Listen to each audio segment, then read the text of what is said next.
Às 8 da manhã, a campainha da porta de Karen e Michael tocou, e eles acharam que era o filho deles, que finalmente tinha chegado em casa, depois de uma viagem esquisitamente longa que o filho estava fazendo de volta para casa. Mas em vez disso, era um policial que tinha achado o carro do casal. Mas cadê o filho deles? Oi, eu sou a Ali, bem-vindos ao canal. Aqui a gente vai trazer todos os fatos dessa história. Mas a verdade pode permanecer um mistério. Bryce Hillas Pisa nasceu em 30 de abril de 1994, em Naperville, Illinois, nos Estados Unidos. Ele era o filho único de Karen e Michael Las Pisa. Ele era um rapaz alto, com pele clara e cabelo ruivo. Em agosto de 2012, a família havia se mudado para Laguna Niguel, na região de Orange County, no sul do estado da Califórnia.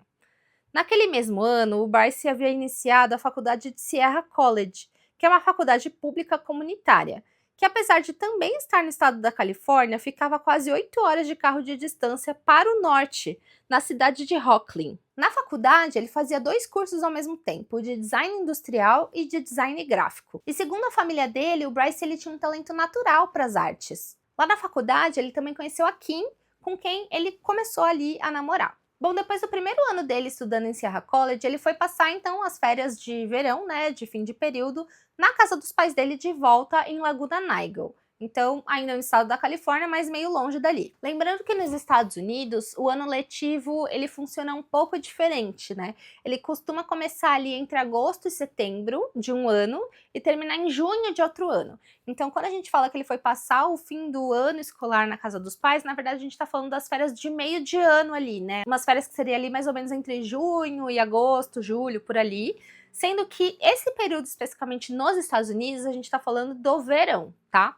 Bom, depois dessas férias, mais ou menos no meio de agosto de 2013, o Bryce retornou de Laguna Niguel para Rocklin, aonde era a faculdade dele, para, enfim, ele voltou um pouquinho antes ali do começo do período letivo para retomar as aulas da faculdade dele. As aulas iam iniciar oficialmente dia 26 de agosto, então 2 semanas depois de quando ele chegou de volta em Rocklin. Então ele voltou, de fato, algumas semanas antes. Bom, as aulas começaram como esperado, então 26 de agosto, e logo na sequência tinha um feriado, né, do Dia do Trabalho que ia acontecer nos Estados Unidos. Naquele ano ia acontecer no dia 2 de setembro, sendo que dia 2 de setembro ia ser uma segunda-feira. Então eles iam ter um fim de semana maior, né, um fim de semana emendando o dia 31, que ia ser sábado, 1 que ia ser domingo e 2 de setembro que ia ser segunda-feira. Só que um pouco antes desse feriado, os amigos do Bryce que moravam ali em Rocklin também e frequentavam a faculdade com ele, começaram a achar que ele estava tendo um comportamento um pouco esquisito. No dia 28 de agosto, o amigo dele, Sean, que também era o colega de quarto dele, ligou para a mãe do Bryce para falar que ele estava tendo um comportamento muito estranho e que no dia 27, o dia anterior, ele inclusive tinha terminado o namoro dele com a Kim. Ele achou que o comportamento do Bryce começou a ficar muito esquisito, pelo menos porque ele achava que seria o comportamento natural e normal do Bryce, depois dele ter passado algumas noites ali, algum momento, jogando videogame e consumindo lisdexanfetamina. A lisdexanfetamina é um remédio, né, portanto uma droga, que estimula o sistema nervoso central do organismo. A atuação dela no corpo humano está ligada ao controle de impulsos e à atenção. Então ela, na verdade, é um remédio que geralmente é receitado para quem tem transtorno de déficit de atenção e hiperatividade. Em alguns países, ela é comercializada com o nome Venvance, tá? Esse é o nome, enfim, da farmácia dela. Só que ela é usada da forma equivocada, digamos assim, por estudantes, sem a prescrição médica, quando eles querem ter mais energia, principalmente no período da noite. Então, quando eles querem virar à noite, enfim, porque eles estão em festas ou fazendo alguma atividade ou precisam estudar, alguma coisa desse tipo. Enfim, entre os comportamentos estranhos que o Sean estava vendo ali no Bryce, além de terminar o namoro com a Kim por mensagem, que, enfim, ele não entendeu muito bem por que isso aconteceu, foi também que o Bryce estava dando alguns dos pertences dele para outras pessoas, inclusive para o próprio Sean. Não ficou claro se ali, naquele momento para a mãe, ele também colocou a informação que eu vou dizer agora, mas posteriormente O Sean e a Kim, namorada do Bryce, também relataram que o Bryce estava consumindo muita bebida alcoólica, tipo 2 garrafas de bebida alcoólica destilada por final de semana. O Bryce, ele tinha um histórico de ser mais festeiro. Eu encontrei até numa notícia antiga de um jornal local que um outro colega dele, que havia anteriormente sido colega de quarto dele, disse que no primeiro ano da faculdade o Bryce tinha sido inclusive expulso do dormitório da faculdade. Enfim, entre os pertences que o Bryce estava dando, só para dar uma noção para vocês, para o Sean especificamente, ele deu o videogame dele e ele também deu um colar de brincos de diamante que a mãe dele havia dado para ele, mas ele resolveu dar para o Sean. Nesse mesmo dia, o Bryce ele chegou aí na casa da namorada, ou melhor, da ex-namorada dele, Kim, que ficava na cidade de Chico, ou Kiko, não sei exatamente como pronuncia, que era uma outra cidade da Califórnia que ficava 1h30 mais ao norte do que Rocklin, tá? Então ele estava lá com ela e ligou para a mãe dele enquanto estava com a Kim. Nessa ligação, o Bryce chega a passar o telefone para Kim, que fala com a mãe do Bryce e fala que acha que o filho dela tá tendo um comportamento que ela também considera muito estranho. E ela não achava que ele tinha condições de dirigir, portanto ela estava segurando, tipo, a chave dele para ele não pegar o carro. Não tá claro se na ligação ela foi direta com a mãe do Bryce sobre o que ela achava que estava acontecendo, mas aparentemente ela achava que o Bryce poderia estar sob influência de álcool ou de lisdexanfetamina, ou dos dois. Mas, posteriormente, a colega de quarto da Kim, que estava lá, não achou também que o Bryce estava agindo anormal e que estava incapaz de dirigir. Ela falou que achava que o Bryce parecia que estava bem. Bom, durante essa ligação aí, o Bryce falou de novo com a mãe dele e falou que, na verdade, não era nada disso que estava acontecendo, não é que ele estava estranho ou não conseguia dirigir, mas que, na verdade, a Kim não queria deixar ele ir embora porque ela não estava aceitando o fim do namoro deles. Bom, os pais do Bryce falaram com o Bryce e eles, por telefone, acharam que ele parecia estar normal também, não parecia alterado nem nada do tipo, parecia estar agindo de forma convencional, mas, claro, estavam um pouco preocupados ali com o filho de forma geral, porque, querendo ou não, 2 pessoas próximas dele, em menos de 24 horas, disseram que ele estava tendo um comportamento esquisito. A Karen, que era a mãe do Bryce, se ofereceu para ir até Rocklin, né, falar com o Bryce. Ela falou que poderia pegar um avião e chegar lá rapidamente sem nenhum problema. Mas o Bryce pediu para, por favor, os pais não irem para lá até ele falar com eles, porque ele teria muita coisa para contar para eles. Enfim, a mãe do Bryce falou com a Kim, pediu para ela devolver a chave e a ideia é que ele ia para casa então. Do dia 28 para o dia 29, mais ou menos 1h da manhã, o Bryce chegou a falar de novo com a Karen, a mãe dele, por telefone. Nessa hora, a Karen, inclusive, achou que ele estava na casa dele, enfim, eles conversaram ali sobre alguma coisa, mas posteriormente foi descoberto que ele não estava na casa dele. Na verdade, quando ele ligou para a mãe dele, ele já tinha saído da cidade de Chico, que ficava 1h30 ao norte de Rocklin, já havia passado por Rocklin e estava a 1h ao sul de Rocklin, indo para o sul da Califórnia. Mas isso não foi algo que ele falou para a mãe dele e a mãe dele não percebeu que ele não estava em casa naquele momento. Bom, na manhã do dia 29, por volta das 11 horas, os pais dele receberam uma mensagem sobre o acionamento do seguro do carro. E esse carro, apesar de ser dos pais do Bryce, estar no nome dos pais dele, era o carro que o Bryce estava usando, né? Que ele usava lá em Rocklin. Aqui entra uma parte meio esquisita que eu não entendi muito bem o porquê os fatos se sucederam dessa forma. Não sei se os pais dele tentaram ligar pro Bryce, ele não atendeu, não sei o que aconteceu, mas eu sei que a mãe do Bryce chegou a ligar pro Sean, então, colega de quarto dele, pra saber se estava tudo bem com o Bryce, enfim, se ele ainda estava dormindo, o que estava acontecendo. Mas nessa hora, o Sean informou eles que o Bryce nem tinha voltado pra casa naquela noite. Bom, eles estavam tentando achar o filho e eu acho que eles realmente estavam sem comunicação ali com o Bryce, porque, bom, tentando entender tudo que estava acontecendo, eles foram olhar os registros do uso do cartão do Bryce pra ver onde ele estava, por onde ele poderia ter passado. E nisso eles veem o registro de uma compra numa cidade que chamava Buttonwillow, que é uma cidade bem pequenininha na Califórnia. Essa cidade ficava ao sul da faculdade do Bryce, a pouco mais de 4 horas de distância. E lembra que eu comentei com vocês que os pais do Bryce moravam no sul do estado? Então, Buttonwillow era uma cidade que ficava entre Rocklin, que era onde ficava a faculdade do Bryce, e entre Laguna Niguel, que era então aonde os pais dele moravam. Na real, no momento em que ele estava em Buttonwillow, ele estava inclusive mais perto da casa dos pais, porque Buttonwillow só ficava a 3 horas de distância de Laguna Niguel. Bom, tentando entender ali onde poderia estar o Bryce, eles ligaram no estabelecimento onde ele tinha usado o cartão em Buttonwillow, sendo que ele tinha usado o cartão por volta das 9 da manhã, né? E esse acionamento do seguro aconteceu às 11, então tinha sido 3 horas antes. Quando eles ligaram lá, eles descobriram que se tratava tipo de uma oficina mecânica, de um guincho, entendeu? De um estabelecimento ali para auxiliar mesmo os carros, né? E lá eles descobriram que o Bryce, ele na verdade tinha acionado esse estabelecimento para ajudar ele no meio da estrada. Tipo, ele não tinha chegado a estar dentro do estabelecimento. Ele ligou para essa oficina, para esse guincho, porque ele estava viajando e acabou ficando sem gasolina perto de uma parada de caminhão. Que é tipo uma parada de estrada mesmo, sabe? Quando você tá viajando. E ele precisava que esse guincho fosse lá de alguma forma, levar um pouco de gasolina para que ele conseguisse continuar a viagem ou pelo menos chegar em algum posto, né?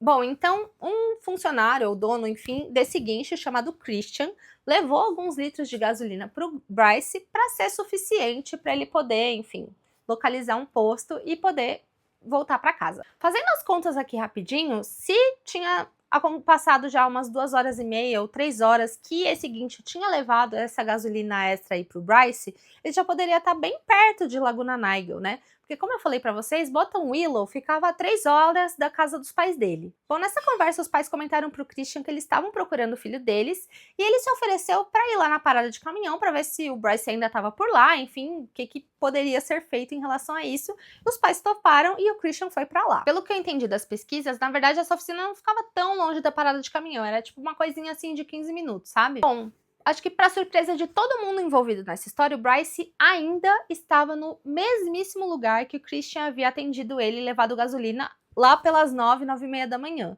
E isso já eram mais de 3 horas depois. Ele não tinha saído de lá. Quando o Christian chegou lá, ele pegou o próprio celular dele para ligar para os pais do Bryce para avisar que ele estava lá.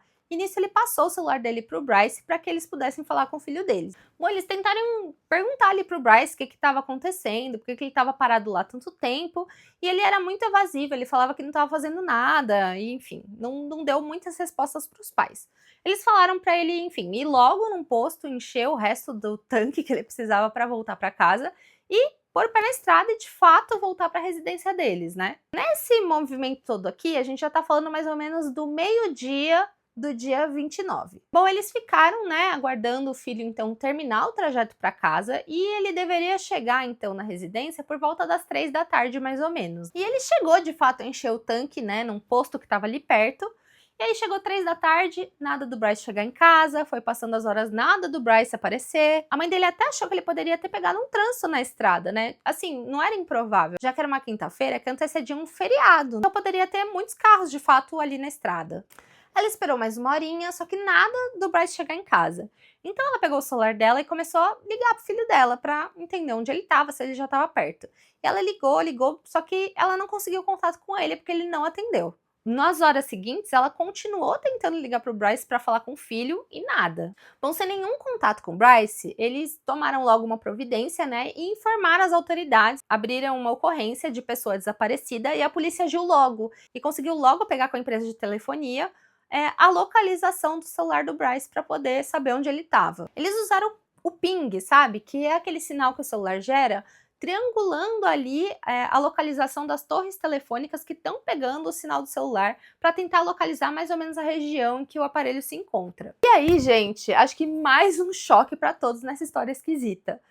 Pegando ali a localização do ping, mostrava que o Bryce ainda estava em Bottom Willow, muito perto daquela parada de caminhões que ele estava no começo. Ele não tinha saído ainda daquela cidade. E isso, gente, ele já estava parado por umas 9 horas. Bom, sabendo onde ele estava, a polícia foi lá, né, verificar se estava tudo bem com o Bryce, né? Ele poderia ter acontecido alguma coisa.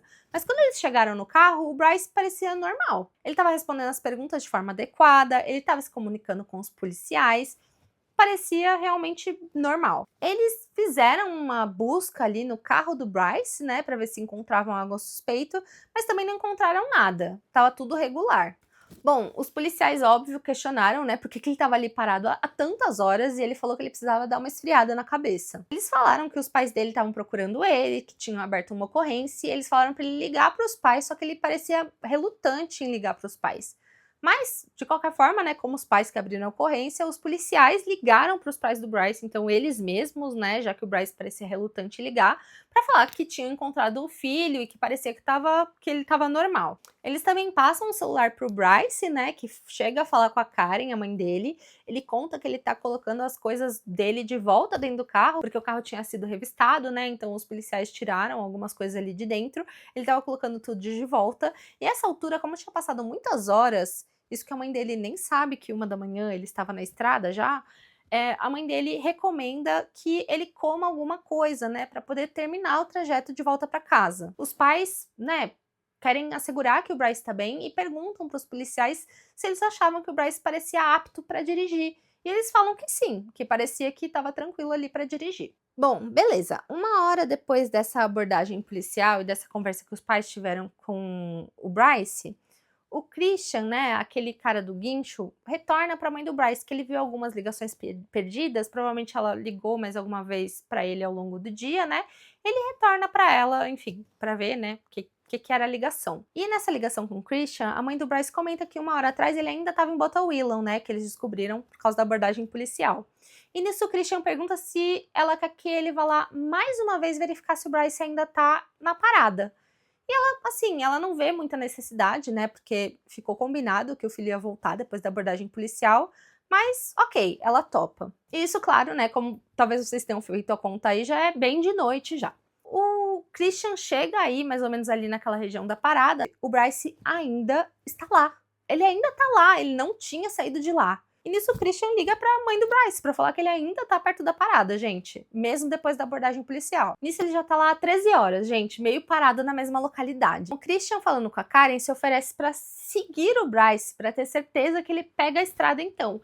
E fica combinado dessa forma. Dessa vez, os pais do Bryce também combinam de deixar, enfim, eles combinam com o Bryce que eles vão ficar trocando ligações e que a ideia é o Bryce informando mais ou menos onde ele tá na estrada, o que ele tá vendo, enfim, para eles terem certeza que o Bryce tá rumando pra casa deles, entendeu? Bom, beleza, 1 meia hora depois, o Christian liga pra Karen, fala que ele de fato seguiu o Bryce até a autoestrada, seguiu ele ali por alguns quilômetros para ter certeza que ele tinha pegado a estrada e depois ele fez um desvio para voltar, né, para a oficina e para Bottle Willow.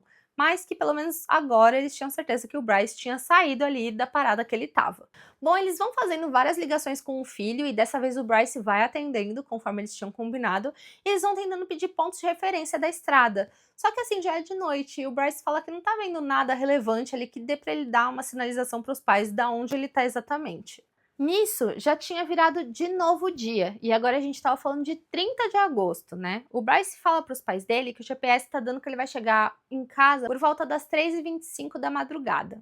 Às 2h09 da manhã, porém, ele liga para os pais dele e fala que ele tá muito cansado para continuar dirigindo, que ele não vai conseguir e que ele prefere parar o carro para dormir algumas horas antes de continuar o trajeto. Nisso, ele tá na Interstate 5. Ele queria sair da estrada, né, para algum subúrbio de casas, alguma coisa assim, um lugar mais tranquilo e estacionar para poder tirar essa soneca, tá? Os pais concordam, né? Tipo, eles estão ouvindo do filho que ele tá cansado para dirigir e, de fato, faz muitas horas que ele tá na estrada.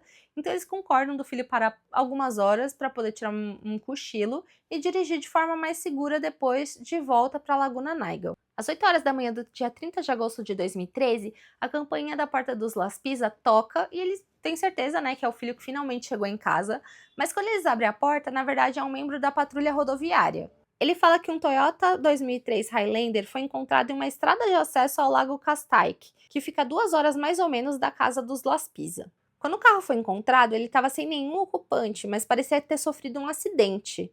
Ele estava de lado na estrada, né, capotado, ao lado de um barranco. Mas eu encontrei alturas diferentes aqui para falar do barranco, tá? Tem fontes que falam que o barranco tem 4,5 metros e tem fontes que falam que o barranco tem 8 metros. Mas de qualquer forma, enfim, o carro estava lá, sem ninguém, e ele tinha uma janela quebrada, que parecia ter sido quebrada por dentro por alguém para poder sair de dentro do carro. Posteriormente, descobriu-se que uma câmera na estrada de acesso ao lago tinha fotografado a placa do carro do Bryce 2 vezes naquela noite. Uma vez às 2h15 da manhã, subindo a estrada do lago, ou seja, né, alguns minutos depois dele ter ligado para os pais, às 2h09 falando que ia descansar, e depois foi fotografada mais uma vez, às 4h29, novamente subindo a estrada. Isso porque não tinha nenhuma câmera registrando a descida da estrada, só a subida. Então, a gente não sabe quanto tempo ele ficou lá na primeira vez que ele subiu. Levando em consideração as fotos, né, registradas da placa do Bryce quando o carro foi encontrado, considerando essas duas informações, provavelmente o acidente aconteceu entre 4h29 e 5h15 da manhã. Todos os pertences do Bryce ainda estavam no carro. A mochila e a carteira estavam do lado de fora, perto da janela quebrada. E dentro do carro tinha o notebook e o celular. Não tinha muito sangue no local, na verdade não tinha nenhum sangue do lado de fora do carro. Tinha apenas duas pequenas manchas do lado de dentro. Mas claro, né, não dá para descartar todos os tipos de ferimento, porque sempre pode ter tido um ferimento interno, né? As análises do local da trilha que o carro abriu na vegetação, ou seja, quando ele estava, né, indo ali para o penhasco de alguma forma, como tinha um mato, dá para ver por onde os pneus do carro passaram, né? Enfim, essas análises indicam que o carro não estava brecando, e sim acelerando mesmo que um pouco, o que indica que não foi uma questão de perda de freio. O comportamento do Bryce, né, que havia sido relatado, meio estranho, doando os pertences dele e tudo mais, pareceram para os investigadores do carro que ele estava um pouco querendo tirar a própria vida. Então, eles tiveram a teoria de que, na verdade, o Bryce estava tentando ir de carro em direção ao lago para tirar a própria vida, e o carro acabou ali, né, virando meio que nesse trajeto. Eu vi até um investigador relatando que, na verdade, se você tá na estrada de acesso à noite do carro, parece que o lago tá bem mais perto do que ele tá realmente. Bom, e com essa teoria de que talvez ele estivesse tentando ir até o lago para tirar a própria vida, os investigadores cogitaram de que talvez ele tivesse de fato terminado indo para o lago, só que a pé. Cães farejadores de corpos e de restos humanos buscaram na região e na beira do lago. E dentro da água, mergulhadores da polícia e barcos também fizeram buscas pelo Bryce. A polícia buscou nos morros em volta, inclusive com helicópteros, mas nada foi encontrado. 5 dias depois, perto do lago Castaic, aconteceu um foco de fogo e as autoridades foram chamadas por pessoas que estavam passando pelo local. E chegando lá, eles descobriram que esse fogo, na verdade, estava sendo ateado em restos humanos. Cogitou-se na época que poderia ser o Bryce, né? Porque, enfim, ele tinha acabado de subir perto daquele local. Mas depois de análise, descobriu-se que não era ele, que na verdade era um outro homem de Los Angeles que foi vítima de um crime em outro local e foi desovado lá por 3 pessoas que mais tarde confessaram esse crime. 9 dias depois, alguns cães farejadores de rastros humanos, cães que farejam restos humanos e rastros humanos são diferentes, né? Tem um treinamento diferente, não é o mesmo animal, foram levados ali para a região e chegaram a achar um rastro do Bryce. Nesse rastro, ele ia até a represa do lago, numa região que tinha uma passarela. Os cães cruzaram essa passarela e seguiram na direção de uma parada de caminhões, atravessando um parque. Depois dessa investigação, os detetives realmente acreditam que o Bryce não está na represa. Eles acham que ele foi intencionalmente a pé para essa parada de caminhões para pegar uma carona e abandonar a própria vida, no sentido de não de tirar a própria vida, mas de recomeçar em outro lugar, enfim, de alguma outra forma, talvez com outro nome, enfim, abandonar, deixar para trás o que ele tinha até então, a família e amigos que ele tinha até então. Já os pais dele não acham que ele abandonou a própria vida e fugiu. Eles acham que se ele estiver vivo, ele deve ter perdido a memória ou estar confuso de alguma forma, ou ter tido algum tipo de surto psicótico e não ter conseguido voltar. Ou isso, ou eles acham que ele realmente faleceu. Em agosto de 2014, os pais chegaram a contratar uma investigadora particular para analisar o caso do Bryce também. E um ano depois de contratar essa investigadora, em agosto de 2015, a investigadora e os pais contrataram em conjunto um especialista em sonar para analisar o lago Castaic. Ele usou os equipamentos dele, né, em um barco para fazer toda a análise ali do lago e entender se de repente o corpo do Bryce poderia estar lá dentro, mas ele também não achou nada. Em 2022 tiveram algumas pistas do avistamento do Bryce em Montana. E a polícia chegou a fazer essa verificação e encontrou a pessoa, só que na verdade era uma pessoa muito parecida com o Bryce, mas não era o Bryce. Existem também, acho que online, algumas fotos de uma pessoa andando de bicicleta em Montana, mas os pais acham que se trata exatamente dessa pessoa que é muito parecida com o Bryce. E esse é um outro ponto, né, gente? O Bryce, ele tem características físicas muito específicas. Ele é naturalmente ruivo e, inclusive, a pele dele também é bem pálida, o que faria com que os avistamentos fossem mais fáceis se ele tiver mantido a mesma aparência. Lógico que se ele pintou o cabelo, enfim, já fica mais complexo. Aqui, gente, eu apresentei para vocês todos os fatos desse caso. E antes de ir para as teorias que a gente sempre traz aqui no nosso canal, eu vou falar para vocês algumas das dúvidas que ficaram para mim em aberto. A primeira coisa é que eu queria saber um pouco mais sobre esse comportamento tão errático do Bryce que fizeram os amigos dele e ligaram para os pais. Claro, a gente sabe de algumas coisas, por exemplo, que ele estava dando as coisas dele, mas o que ele estava dizendo e fazendo a mais, né? Ele estava sendo errático no sentido de acabar com a própria vida, ele estava paranoico ou ele estava com ideias desconexas. E eu digo isso porque eles eram jovens na faculdade e o Bryce muito provavelmente não usava drogas sozinho, né? Então ele usar drogas e consumir álcool talvez fosse algo que os amigos dele já tivessem contato ou já tivessem visto o Bryce daquela forma, principalmente porque teve aquele Renato que ele era muito festeiro. Então tinha que ser um comportamento provavelmente além disso para eles estarem achando estranho, sabe? E principalmente porque jovem costuma se acobertar nesse tipo de coisa, né? Então ligar para os pais realmente seria uma medida muito, assim, muito mais extrema para alguém jovem do que para alguém mais velho, sabe? A segunda coisa é porque os pais do Bryce não foram buscar ele. Eu sei que em várias das ligações o Bryce fala, né, que vai pegar a estrada, mas, assim, foram algumas vezes, né? Porque em uma delas, um deles, de repente, não pegou o carro e dirigiu até a parada, ou tentou encontrar ele em algum lugar, ou combinou de encontrar ele lá, e o outro ficou em casa, enfim.